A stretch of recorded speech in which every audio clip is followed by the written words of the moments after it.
السلام عليكم ورحمة الله وبركاته. ازيكم يا جماعة؟ بعد طول انتظار ثواني بس افصل الباور واجيلكوا تاني.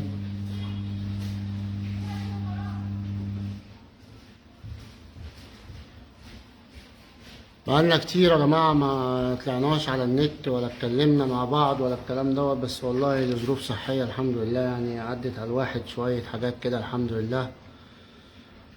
كل الناس انتوا عاملين ايه؟ يعني اخباركم؟ احنا النهارده بقى يا جماعة، انا النهارده راجع بحاجة جديدة، راجع بقصة جديدة، راجع بنظام جديد. يعني خلينا بقى ايه نتكلم مع بعض اكتر من الاول ونتابع العروض بتاعتنا. يعني ان شاء الله باذن الله في الايام الجايه نعمل لكم شويه عروض باذن الله ان شاء الله. يعني اللي ما عندهوش عده هيبقى عنده عده ان شاء الله باذن الله. نزل لكم يعني هنبتدي بواحده واحده كده في القصه بتاعتنا او في المنتجات بتاعتنا ان شاء الله. كل المنتجات بتاعتنا صنعنا احنا الحمد لله يعني ما عدا طبعا الحاجات اللي هي الاجهزه طبعا النيو مارك والكلام دوت. ده نيو مارك يا جماعه البلاتينيوم ده متاح منه موجود. نيو مارك البلاتينيوم دوت زي ما انتم شايفين الشكل بتاعه دوت. يعني انا ابتديت بس ايه بحاول، يعني انا كنت عملت فيديوهات عنه كتير قبل كده اهو. ده نيو مارك البلاتينيوم دوت باذن الله هيتسلم بكره. في حد ان شاء الله ده اللابتوب بتاعه كمان احنا سطبنا له البرنامج بتاع السيراتو اللي هو اللايت. ده البرنامج اللي نازل معاه المجاني. وطبعا هنا النيو مارك زي ما انتم شايفين كده يا جماعه، ده هنا بيبان البي بي ام او السرعه بتاعه الاغاني بتاعتنا، وهنا طبعا الفولدرات، وهنا طبعا النقل تقدر تنقل وتجيب اي اغنيه انت عايزها بمنتهى السهوله. يعني انتوا بصوا السرعه يا جماعه، حاجه موال تاني. ودوت بيشتغل 4 ديك، يعني بيشتغل 4 تراك. يعني احنا مثلا عندنا 1 و2 وادي 3. طبعا هي مش هتبان، يعني لازم احط اغنيه هنا كده واحط اغنيه هنا كده اهي. فانتوا لو انتوا تلاحظوا اللي هي ايه بيتغير الدكات هنا اهو. ده هنا بيتغير اللي هو 3 وهنا 4. تمام. والنيو مارك دوت موجود يا جماعه. والسعر طبعا بتاعه يعني يعتبر قريب كتير جدا من سعر الفلاشة اللي احنا شغالين بيها. طبعا عملنا فيديوهات كتير عن القصة ديت واتكلمنا كتير على قصة النيو مارك، ودوت الافضل يا جماعة. يعني لو انت عايزين رأيي المتواضع من وجهة نظري ده الاساس، ده الاساس. طبعا انت عندك ميكسر داخلي نيو مارك، عندك افكتات، عندك ليفت ورايت، عندك خامة، عندك الفيدر هنا. بصوا يا جماعة، بصوا هنا الدوت بتاع السرعة حاجة محترمة ونيو مارك اوريجينال يعني مش مضروب. دوت اهي وادي العلبة بتاعته اهي. تمام. دوت اللي هو البلاتينيوم ده كنا اتكلمنا عنه كتير ان شاء الله. تمام ماشي يا ابو حميد، انا هقول لك دلوقتي بس يعني اصبر عليا بس. يعني مش اهم حاجة يا جماعة عندنا هو السعر كام. افهم بس اللي قدامك دوت ايه وبعد كده نبقى نتكلم في السعر. يعني عشان تفهم بس المميزات. يعني انا ممكن اقول لك ده بيطلع الجبل وبينزل تاني وفي الاخر لا مؤاخذه في الكلمه تاخده ما تعرفش تتعامل معاه. مظبوط ولا لا؟ ف احنا بقى ابتدينا ان شاء الله باذن الله من هنا لغايه اخر رمضان باذن الله. كل سنه وانتم طيبين. اللي احنا ابتدينا الحجوزات عندنا، ابتدينا الحجوزات بمعنى ايه؟ اللي احنا عندنا طبعا انتوا شفتوا الفويد عندنا الحمد لله كل الكميه اللي عندنا خلصت وفي حجوزات. والايام اللي جايه ديت والله يعني احنا عندنا في سيستم لاين بكره باذن الله طالع، وفي الاس 30 دوت برضه عندنا طالع، وفي طقم فويد طالع، وفي سماعات هورن جايه جديده. كل دوت باذن الله هيتقفل ويتظبط وهيطلع للناس اصحابه. فاحنا بنبتدي دلوقتي يا جماعه نعمل شويه عروضات كده، لان احنا في كميات داخلالنا او دخلت لنا على سماعات. هعمل لكم عروضات على استندات. يعني انا عندي استندات اللي هي السماعات اللي انتوا شفتوها ديت اللي هي هوريها لكم تاني اهي عشان بس ايه نبقى اهي يا جماعه. الاستندات اللي انتوا شايفينها ديت كلها معدن زي ما انتوا شايفين كده اهي. تمام. دي مثلا عندي منها 1000 حته، فعادي انا هعمل لكم عرض عليها، واللي هياخد كميه برضو هعمل له عرض عليها. كل دوت موجود، هعمل لكم عرض عليها مفيش مشكله. الحاجه وهي بتتقفل بجيبها لكم وهي بتتقفل، يعني مثلا دوت اللي هيتسلم بكره باذن الله دي البيزات اللي احنا بنسميها البيزات المصفحه. بصوا هنا بقى الناس اللي بيهمها اللي هي الخشب كام ملي ومش كام ملي والكلام دوت اهو يا جماعه. ادي الخشب اللي انتوا شايفينه دوت ده 18 ملي وده الضعف بتاعه. وبصوا هنا دوت يا جماعه دي الدعامات اللي موجوده جوه على حسب التصميم بتاعها. تمام. وهتلاقوا كمان في علبه هنا جوه، العلبه اللي جوه ديت اللي مخرومه دي. العلبه ديت يا جماعه لو احنا مش حاطين علبه ظهر احنا ممكن نشتغل بيها يعني من غير علبه ظهر، فمش هتفرغ الهواء بتاعها. فالعلبه ديت بتبقى كاتمه معايا الهواء اللي بيبقى موجود هنا، فبالتالي حتى لو انت عندك علبه ظهر فمش هتحس بالزنه او مش هيبقى فيه زنه في القصه دي. فاجي هنا بيقول لي احتراما لكلامك هو كويس بس في مزاد فتسعيه فيه عيب واحد انه بيركن وانت شغال. لو انت شغال على البرنامج الاوريجينال بتاعه مش هيركن. الشركه دي مش شركه قليله او شركه على قدها، لا دي نيومارك، حاجه كده بتنافس بايونير، حاجه بتنافس دينون. وطبعا الناس اللي اشتغلت بالكنترول هي فاهمه انا بتكلم عن ايه. تمام. اللي هو بيعلق يعني يا محمود، اللي هو بيعلق يعني بيعلق. يعني انت مثلا المشكله كلها حبيبي ازعرينا حبيبي، يعني انت مثلا انت شغال بلابتوب، يعني اللابتوب دوت يا جماعه مميزاته عشان بس ما نطلعش من الحوار بتاعنا. اللابتوب مميزاته دوت اللي هو الاي 5 اي 5 رامات 8. تمام. الجيل الخامس. فلازم يكون طبعا اللابتوب بتاعك المميزات بتاعته او المكونات بتاعته عاليه عشان تبقى شغاله معاك على النيومارك دوت، لان برنامج السيراتو دوت بيبقى محتاج امكانيات عاليه عشان يشتغل عليها. فانت ما تجيبليش اي 3 وتقول لي بيركن، ما هو هيركن غصب عنك. هيركن لو انت جايب مثلا كنترول بدائي هيركن برضه، لان كل حاجه ليها الامكانيات بتاعتها. فده موضوع برضه هنتطرق فيه، بس خلينا بس ايه نمشي واحده واحده. يعني اوريكم بس البيزات عندنا، عشان طبعا احنا ابتدينا اتكلمنا على الهورنات فتره ونسينا البيزات بتاعتنا. لا انا بكلمكم على البيزات اللي احنا بنعملها. البيزات اللي احنا بنعملها الخشب زي ما انتم شايفين اهو، ادي السمك بتاعه اهو يا جماعه. تمام. كل المسامير اللي موجوده هنا الانكيه، طبعا في صاموله من هنا بتدخل المسمار. ليه احنا عاملين الانكيه يا جماعه؟ عاملين الانكيه عشان طبعا الطبق لو احنا عاملينه بمسامير بورما والكلام دوت، الطبق مع شديه الضغط بتاعه وشديه الحركه بتاعته والاهتزاز اللي بينتج عنه، ممكن المسمار من هنا مثلا اللي هو البورما دوت يفك منك. يعني انا حصلت عندي في كالونه كنت شغال بيها على المستوى الشخصي، فكت الطبق من الكالونه، طبق تقيل. انما هنا في المسامير اللي هي الالانكيه ديت احنا لما بنربط هنا الصاموله هنا بتعشق فيها كويس، فبتبقى حجم الطبق اكتر. زائد اللي انت مثلا لا قدر الله فكيت الطبق عملت له صيانه رجعته تاني، فكيته رجعته تاني، هتلاقي المنظر بتاع الشاسيه هنا اتشوه. يعني كل اللي انتوا شايفينه دوت هيبقى متشوه، كله متشوك متشوك متشوك. طب افرض بقى مسمار جه غلط فراح كسر لك حته هنا مع كسره هنا مع كسره هنا، فانت الشاسيه كله دوت بيبوظ معاك. اما هنا فما بيتلمسش، انت مجرد ما بتنزل المسمار زي ما انتوا شايفين كده يا جماعه. يعني احنا مقفلين هنا اهو. تمام. احنا مقفلين هنا اهو زي ما انتوا شايفين كده اهو. ادي المسمار وادي المسمار حاكم الدنيا كلها، فما فيش تحريك ولا الكلام دوت. زائد ان الكالونه ديت مخصوصه او معموله مخصوص للطبق اللي انتوا شايفينه دوت، اللي هو يعني الطبق اللي انتوا بتسموه 901. وناس كتيره داخله في قصه ال 901 ديت بالارقام، كل ما زاد الرقم كل ما كان الطبق احسن، وطبعا دوت ما فيش الكلام دوت. تمام. احنا لو نلاحظ هنا هنلاقي ان السمك بتاع الجوان دوت هتلاقيه منفوخ شويه. طب دوت بيديك معنى ايه؟ لما يبقى الجوان منفوخ شويه يبقى حركه الورقه هنا حركه سريعه او في حركه زياده. تمام. عشان كده بيديها مساحه من هنا، عشان ديت بتطلع وبتنزل بتطلع وبتنزل، فبيديها الجوان هنا بيبقى فيه الانتفاخ دوت او فيه الارتفاع دوت، فبيديها القصه ديت. طب انا بقى بيهمني في ايه في القصه ديت؟ عرفت اللي هو بيتحرك اكتر والكلام دوت. بيتحرك اكتر يبقى الواط بتاعه اعلى، يبقى بينتج ترددات اعلى، يبقى لازم بوكس خاص بيه يشتغل معاه. تمام. زائد الملف بتاعه، يعني انا كنت في الاول يقول لك الملف 28 ملف 24، إيه اللي يهمك ايه في الملف؟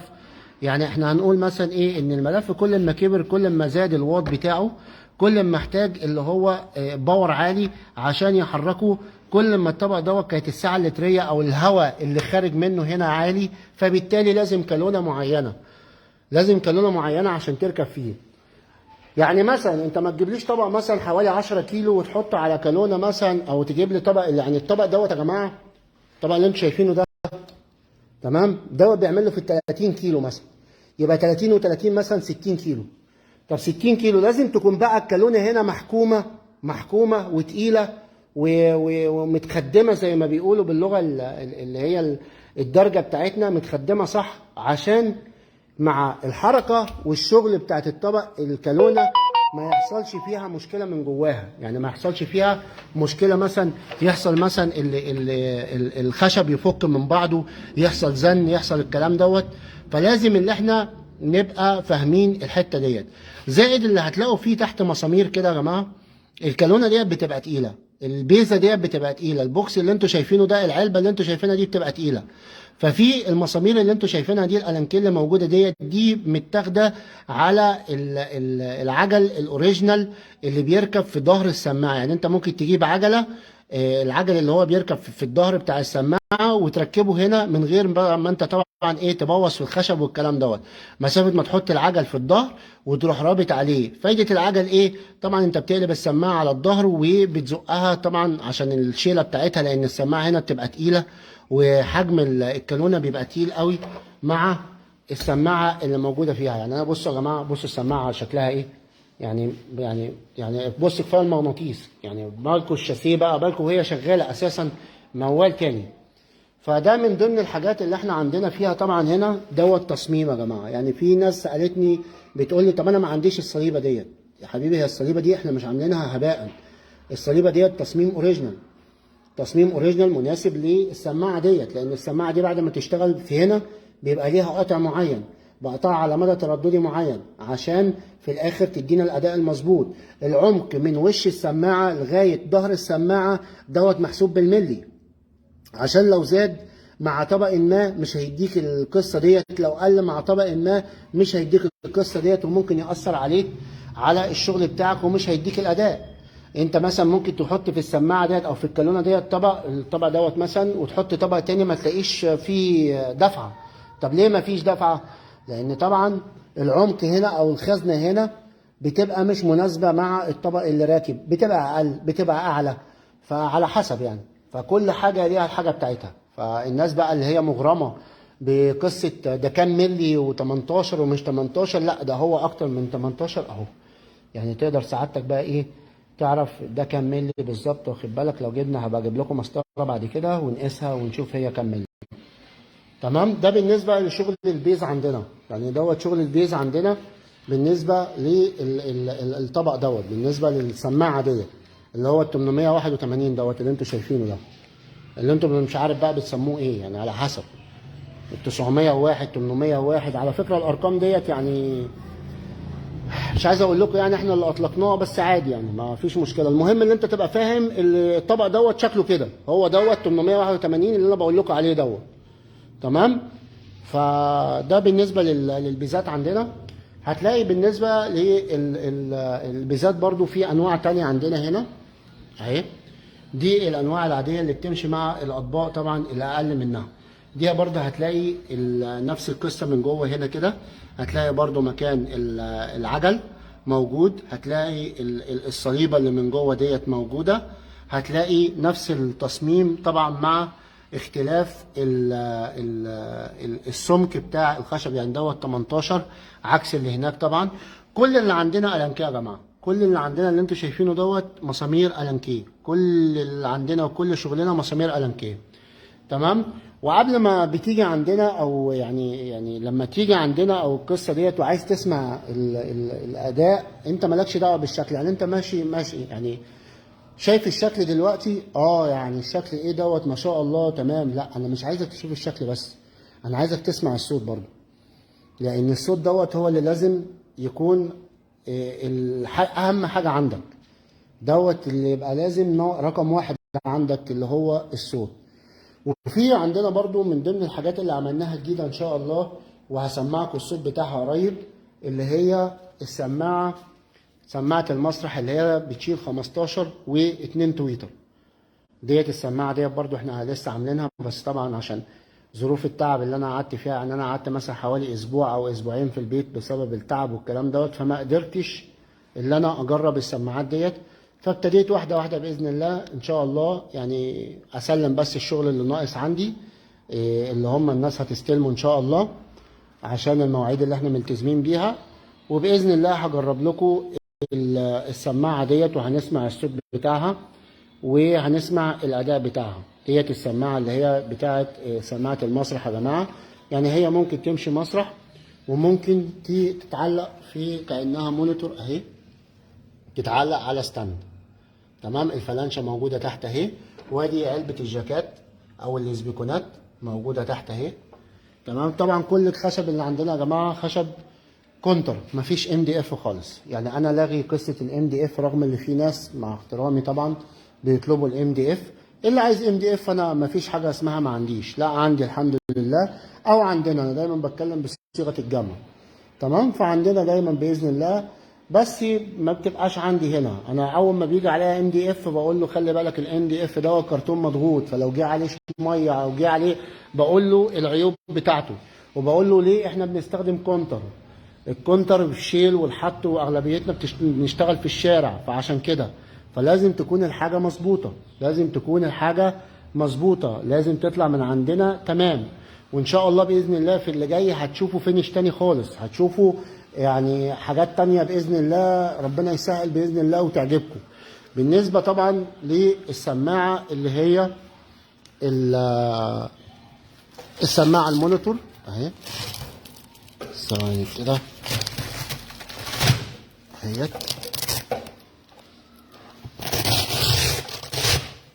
يا جماعه. دي السماعه المونيتور يا جماعه، كل الاكسسوار بتاعها او الشبكه بتاعتها اوريجينال مستورده. تمام. يعني مش هنقول كلمه اوريجينال عشان بتزعل الناس مننا والكلام دوت، هنقول مستورده.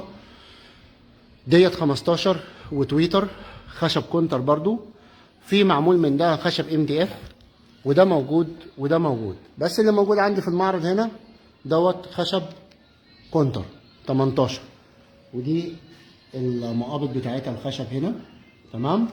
وفي بقى الحاجه المحترمه قوي اللي عجبتني انا شخصيا لما جربتها، ودي مجرمه مجرمه مجرمه. يعني السماعه اللي انتوا شايفينها دي يا جماعه، اللي هي ال 12 وتويتر.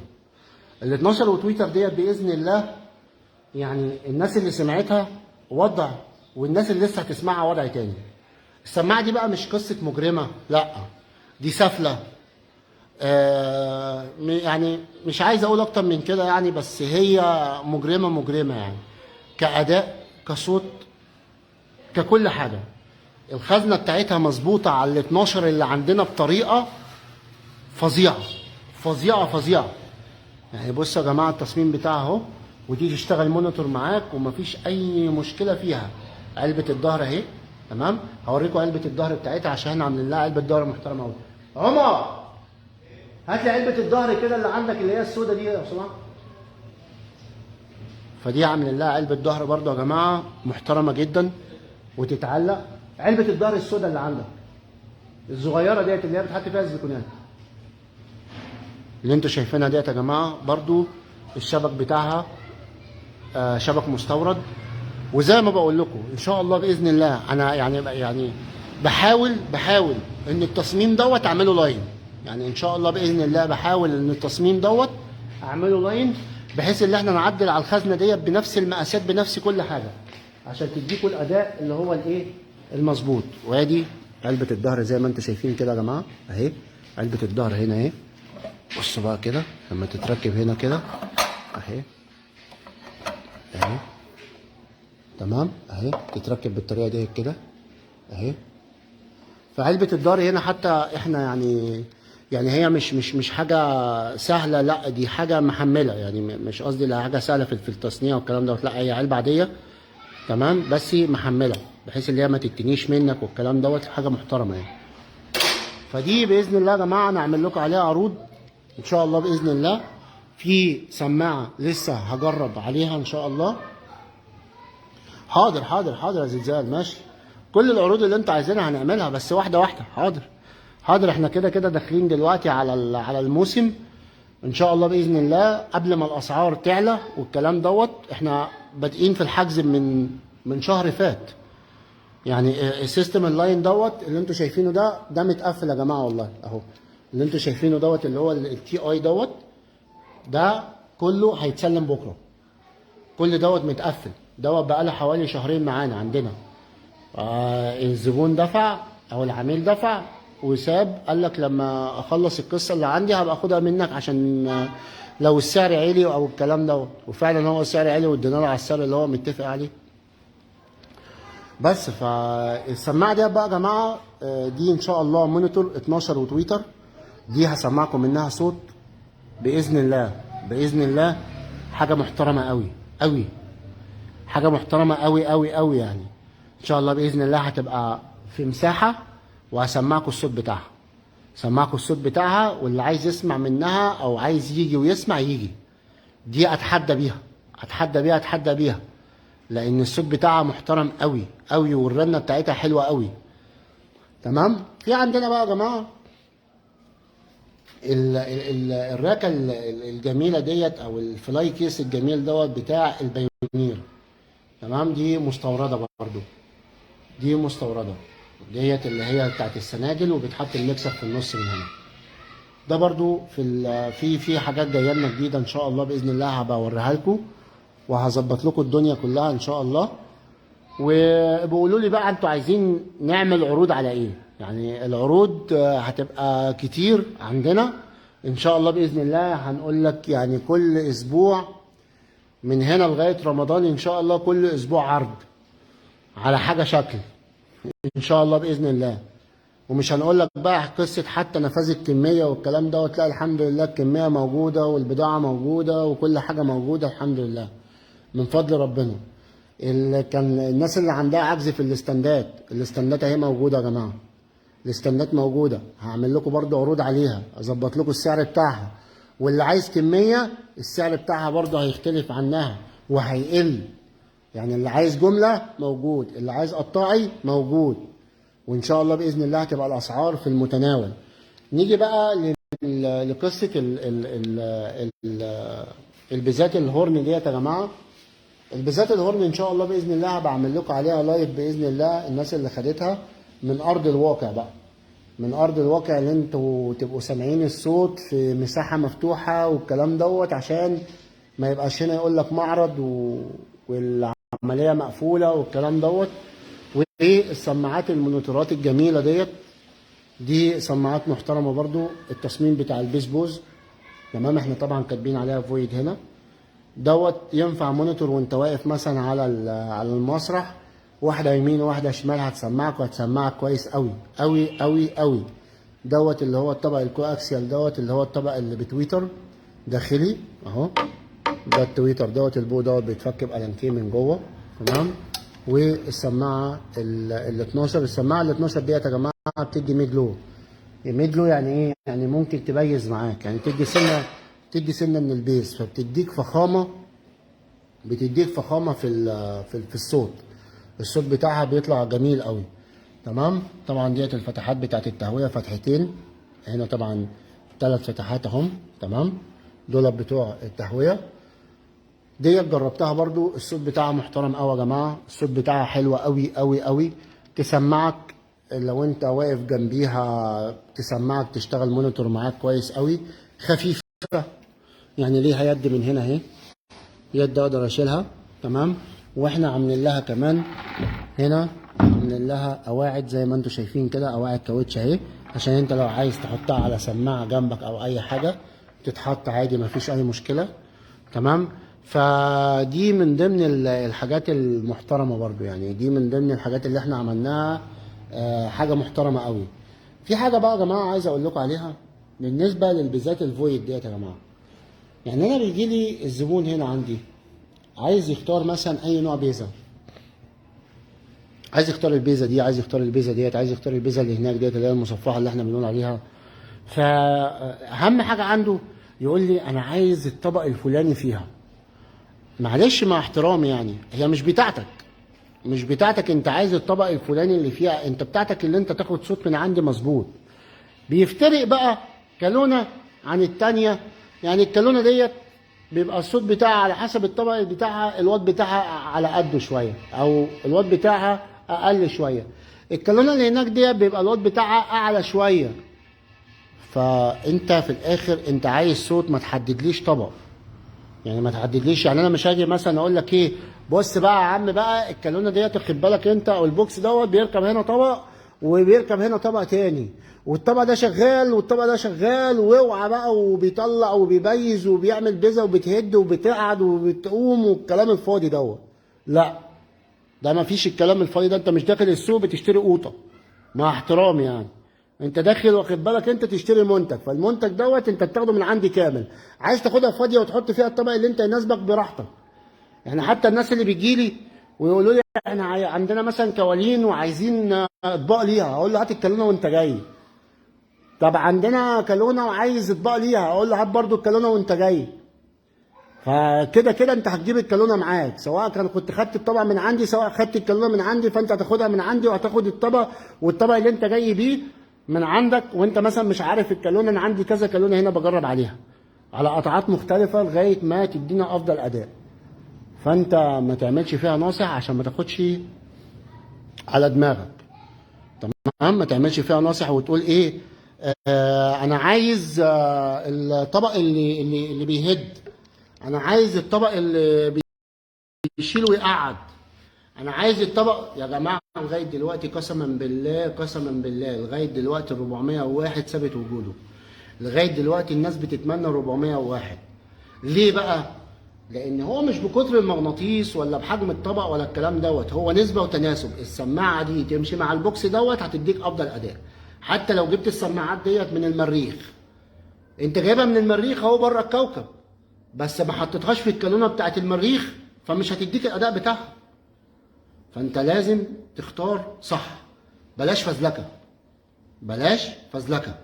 لازم تختار الحاجه مظبوطه من عندي او من عند غيري، عشان في الاخر ما ترجعش تقول السماعه بتزن، السماعه البيز مش عارف بيعمل ايه، والهاي بيعمل ايه، ومش عارف ترابتي بيعمل ايه، وترابتو بيعمل ايه، والكلام الفاضي دوت.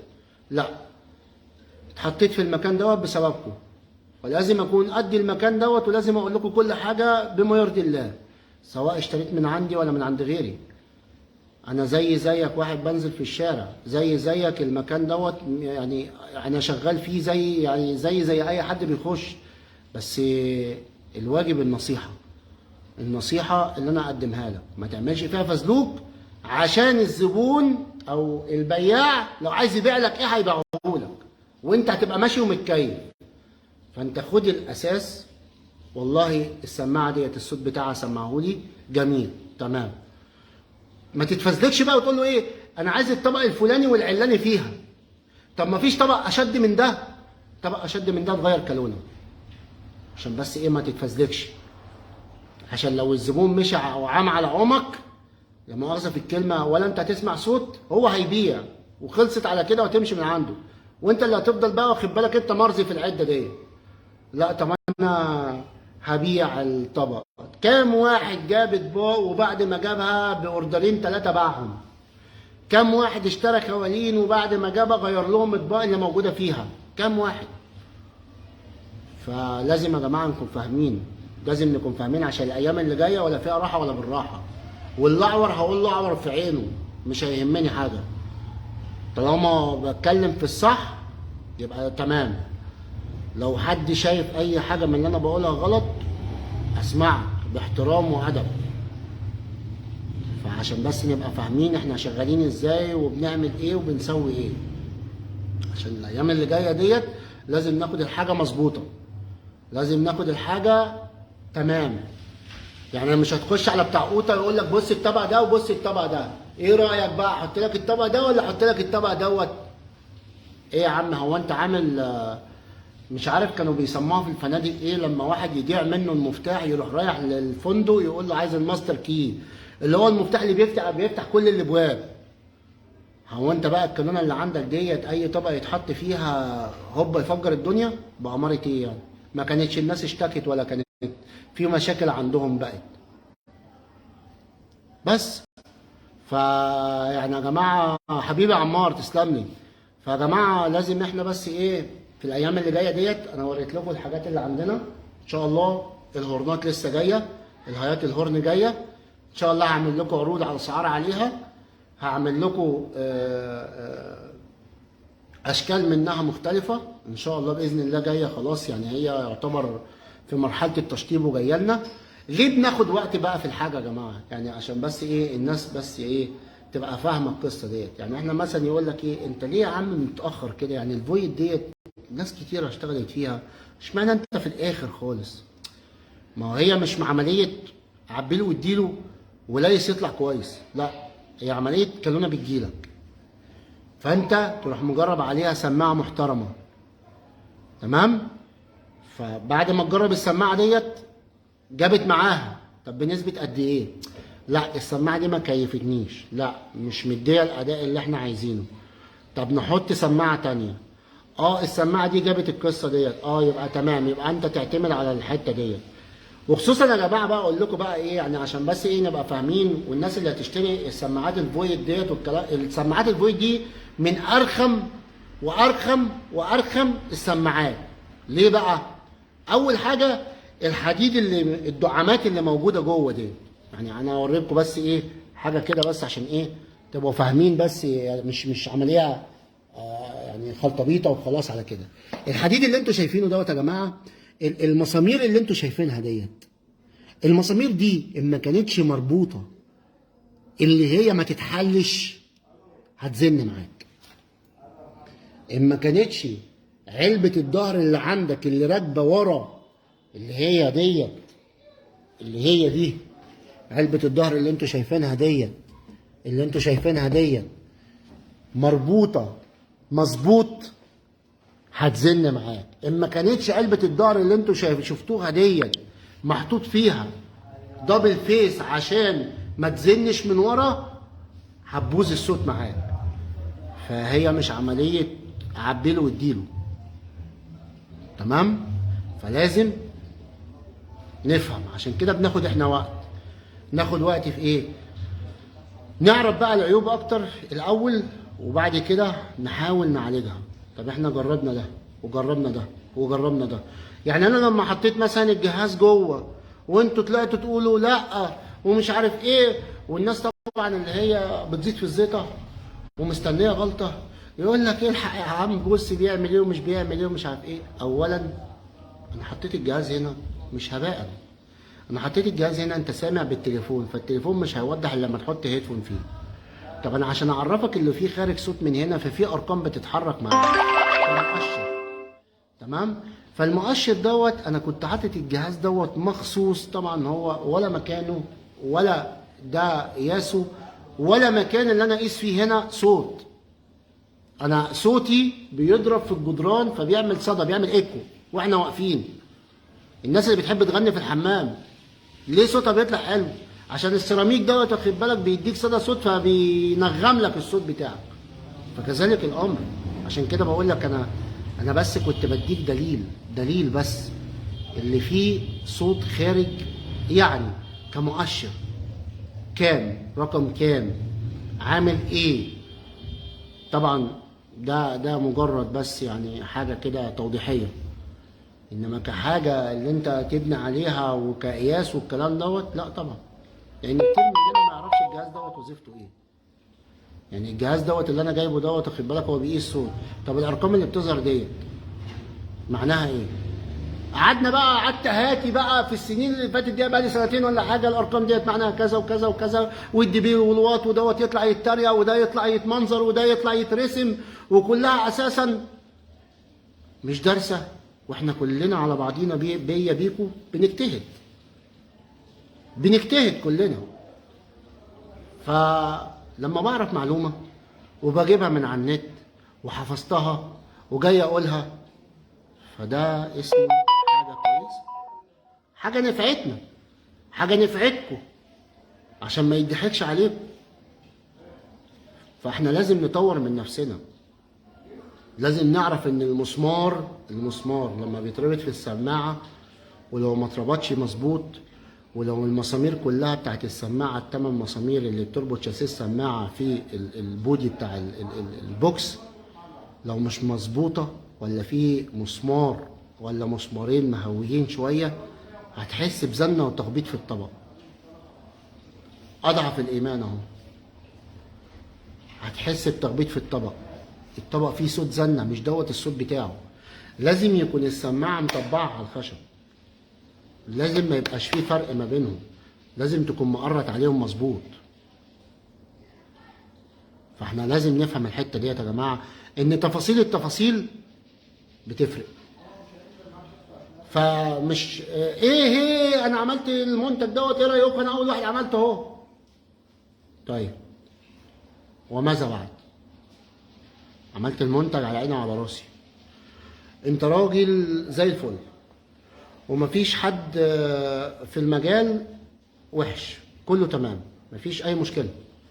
بس في نفس الوقت بقى عيوب، المميزات، اكتسبت ايه؟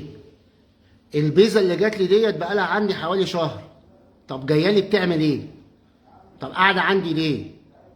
ما قاعده عندي عشان انا عمال اجرب بقى، اجرب. عندي بقى الكروسات اللي انتوا شايفينها هنا اهي، عندي الكروسات كلها، يعني انا بصوا عندي كل الكروسات هنا اهي كل حاجه اهو.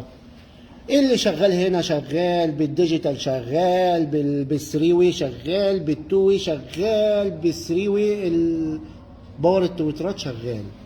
بجرب هاي بيز اي حاجه، واخد بالك انت، على الكراون التادا 600 اللي بيدي 1200 على 4 قوم في الجنب، حتى لو هاير بجرب عليها. فتيجي انت بقى عندي والله اصل انا عندي الكروس دوت، طب بص تعالى نظبط كده، يبقى التظبيطه بتاعته كذا. عندي الثري واي، بص التظبيطه بتاعته اهي، يبقى انت تاخد مني التظبيطه ديت. عندي الديجيتال، تعالى بقى في مكانك عشان اسطبهولك، عشان الناس بس ايه اللي بتقول لك لا ما ينفعش معانا ومش ما ينفعش معانا والكلام دوت. لا بينفع، لا بينفع. الاختلاف بس عن المكان عن التاني في ظبطة الايكولايزر من جوه، اللي انت عايز توطي الميت شويه، تعلي الميت شويه، تنعم شويه، مش عارف ايه الكلام دوت.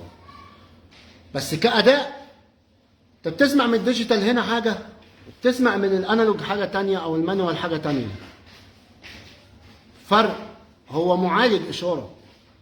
يعني احنا بنعمل كل القصه دي، هو معالج اشاره. ايه هي الاشاره؟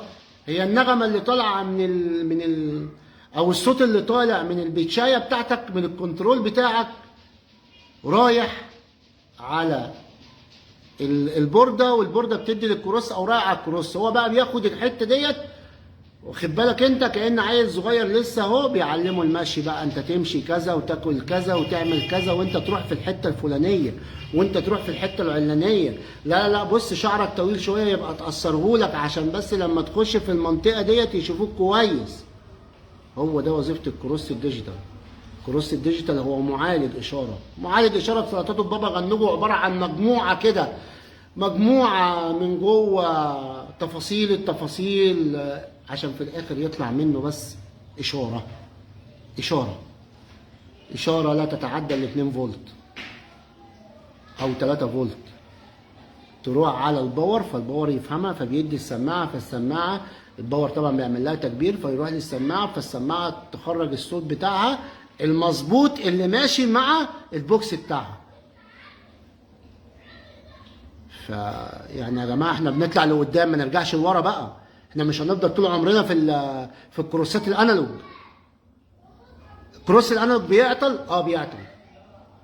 البتشايه اللي احنا شغالين بيها الكنترول بيعطل، البتشايه بتتفيروس، الكمبيوتر بيعلق، الانسان بيموت، وفي بعد الانسان.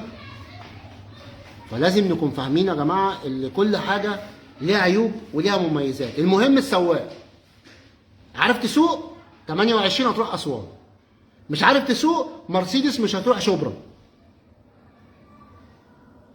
فلازم نكون فاهمين الحتت ديت عشان نبقى فاضيين بقى لشغلنا،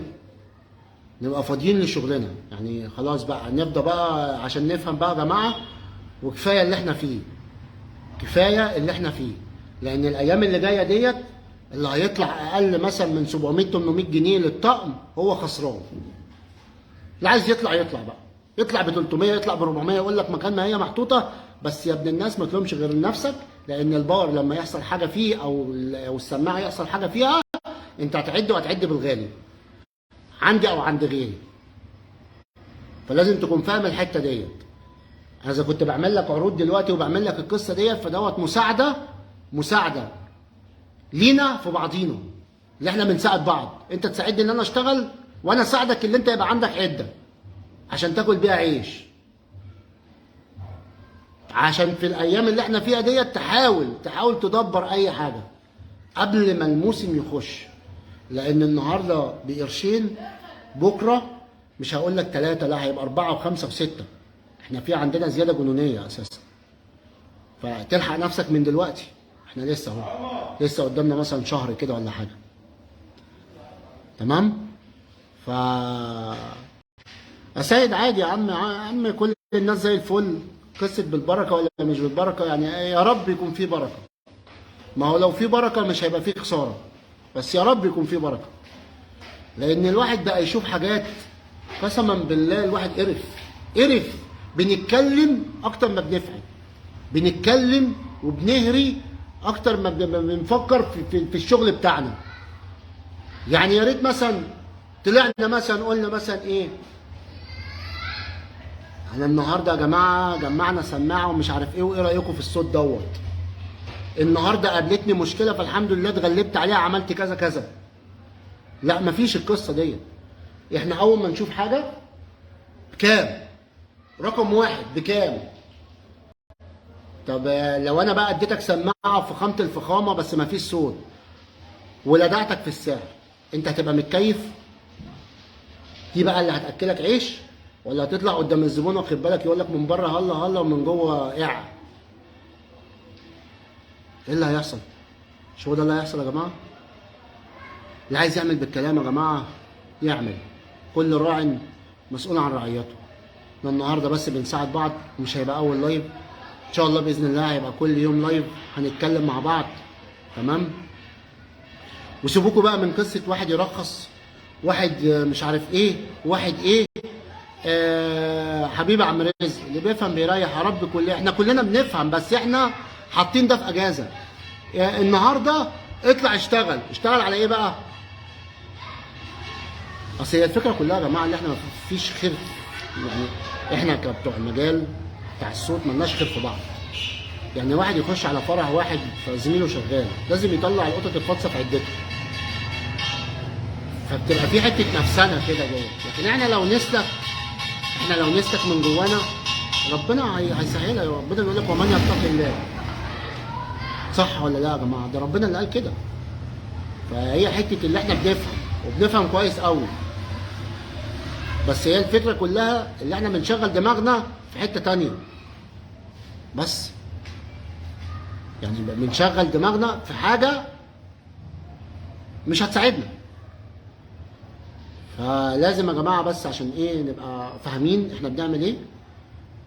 الفرصه ما بتجيش الا مره واحده. سعادتك حتى لو السماعات بتاعتك والعده بتاعتك قاعده شهر شهرين من غير شغل، اكرم لك من اللي انت ترخص نفسك وتطلع لا قدر الله يجي مثلا. واللي يقول لك انا بطلع ومفيش خسائر ده كذاب. واللي يقول لك انا بطلع وما بيحصليش حاجه حتى لو طلع باوريجينال من اوروبا ده كذاب. توصيله غلط، مولد فوت راح مدخل لك كهرباء، واحد شغال صنايعي واخد بالك انت راح مفول لك، راح مشيع لك سماعه. عيل صغير بيجري راح متشنكل في سلك السماعه فراح عامل لها قفله، راح عامل قفله على الباور وعلى السماعه وعلى السبيكر فراح سايح. كل فرح ليه قرفه، فانت تسيبها على ربنا. فانت تطلع بقى عشان تعوض لا قدر الله الخساره اللي راحت منك ديت او الحاجه اللي بتحصل معاك ديت. فانت تعمل ايه بقى؟ تغلي نفسك عشان تعمل هامش ربح وهامش خساره. هامش الخساره دوت ان انا اخد الجزء دوت لا قدر الله لو حصل معايا مشكله اقدر اقوم بيه. اما بقى لو انا بقى مثلا طلع مثلا ب 300 جنيه ولا حاجه، مع احترامي لكل الناس اللي بتطلع ب 300 اطلع يا عم زي ما انت عايز، مفيش مشكله. ربنا يزود، ربنا يرخص الحاجه ويخليكم تطلعوا بال 300 و 400 عشان الناس تعبانه، بس الفكره كلها انت غصب عنك، انت غصب عنك. الشغلانه بتاعتنا ديت مش بتاعت غلابه، الشغلانه بتاعتنا ديت اللي بيقول لك غلبان ده هو اللي بيضحك عليك وبيشنبرك، دي مش بتاعت غلابه. احنا الشغلانه بتاعتنا ديت بتاعت فلوس، فلوس. انت بسم الله الرحمن الرحيم الطقم 70,000 جنيه، بسم الله الرحمن الرحيم. عايز طقم رباعي مثلا دبل، اللي بنسميه دبل بستين وهيتين، على طول 70 باكو. اقل حاجه مثلا هتجيبه يا عم اقل من كده مثلا 50، 40، وخدته مستعمل 30. لكن ما ابتديتش ب 1000 و2000 و3 والكلام دوت. فما تقوليش بقى غلابه عشان الكلمه دي بقت تخنقني والكلمه ديت بقت تعبانه قوي. احنا بس بنساعد بعض، فانت ما تدفعهمش الوفات وتلمهم ملاليم. واللي بيروح يضرب الشغل بتاعك خليه يضرب يا عم، خليه يضرب واستعجل رزقه. بس خلي بالك كما تدين تدان، وبالكيل الذي كلت به تكتال. عادي بقى، خلي اللي ياخد ياخد واللي يعمل يعمل. اديكوا شايفين الدنيا كل يوم شباب بتقع، رجاله بتقع. الدنيا ربنا اللي يعلم بيها. الجنيه ملوش عازه، ال1000 جنيه ما بقتش تجيب حاجه، ال200 جنيه ملهاش حل لازمه. فيعني على الاقل يا جماعه، على الاقل على الاقل نخلي عندنا قيمه شويه، نخلي لنا قيمه شويه. حتى لما تطلع واخد بالك عشان تكفي عيالك وتكفي بيتك وتكفي ايجارك وتكفي. يعني انت دلوقتي لو هتعمل اكله ولا الكلام دوت هتخش ب 300 400 جنيه في اكله، اكله على القد 300 400 جنيه. طب انت بتشتغل بقد ايه؟ انت بتشتغل كل يوم بيجي لك قد ايه؟ طب بتطلع في التلج اللي احنا فيه دوت، طب بتطلع في عز الولعه وعتاله وعماله وقرف وزعق، وده يتنك عليك وده يعمل عليك وده. يا عم خليك على يعني تكفي حتى تكفي مصاريفك. اللي بيطلع بسعر قليل بيبقى يشتري زبالة العدة، الناس يمكن يشتري شيء جديد. ما هي الفكرة كلها فؤاد ان هو بيشتري عدة على قدها وزبالة العدة. فانت الغالي رخيص والرخيص غالي، بمعنى انت اشتريت عدة تعبانة وزي الزفت، تمام، فهتقرفك كل شويه هتصرف عليها وهتطلع غاليه عليك قوي رغم اللي هي كانت رخيصه. فانت هتشتغل مره واثنين وثلاثه، الرابعه مش هتقدر، خلاص بقى انت بتصرف من جيبك بقى، تصرف من لحمك الحي يعني. تمام. سيد بيقول لي انا معايا دي جي بلدي والحمد لله. يا عم مش عيب، مش عيب، المهم ان انت تكون تعرف تسوق الحاجه اللي معاك، مش عيب. ايه يعني بلدي من افرنجي من عنوان من ترتان، ايه يعني؟ المهم ان انت تبقى شغال بصوت كويس، شغال مفيش خساره عندك، على الاقل الناس مبسوطه وانت طالع بعدتك مفيش مشكله، رجعت بيها على المخزن ما فيهاش اي مشكله. ده في حد ذاته هو ده النجاح. اما الرزق ده بتاع ربنا، ده خد رزق، ده خد رزق ربنا موسع يعني مديهوله، وده ربنا مديله رزق. ربنا قلل من الرزق دوت بس عوضه في حته تانيه، ربنا زود في الرزق دوت بس قلله في حته تانيه. مش بتاعتنا، مش بتاعتنا. فخلينا هنا يا محمود، مع احترامنا لكل الناس، مع احترامنا خلينا هنا. يعني احنا كل الناس محترمين، كل الناس على دماغنا، فخلينا هنا. وزي ما بقول لك، انت طالما رحت عند التاجر ودفعت فلوس، فالفلوس ديت في حد ذاتها انت بتمضي على العقد اللي انت موافق. فهو ما ضربكش على ايديك ولا قال لك تعالى اشتري من عندي ولا الكلام ده. انت فيك عقل وبتميز، ده كويس ده وحش، الوحش وحش لنفسه والكويس كويس لنفسه. وفي الاخر الدعوه الحلوه هي اللي بتبقى بس. ف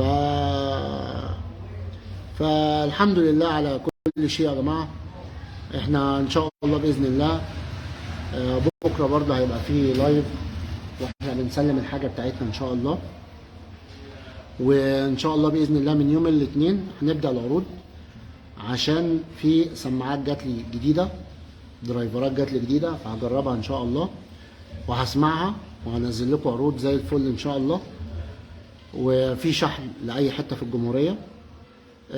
والناس اللي عايزه سماعات او عايزه سيستم صوت والكلام دوت طبعا هي بتيجي.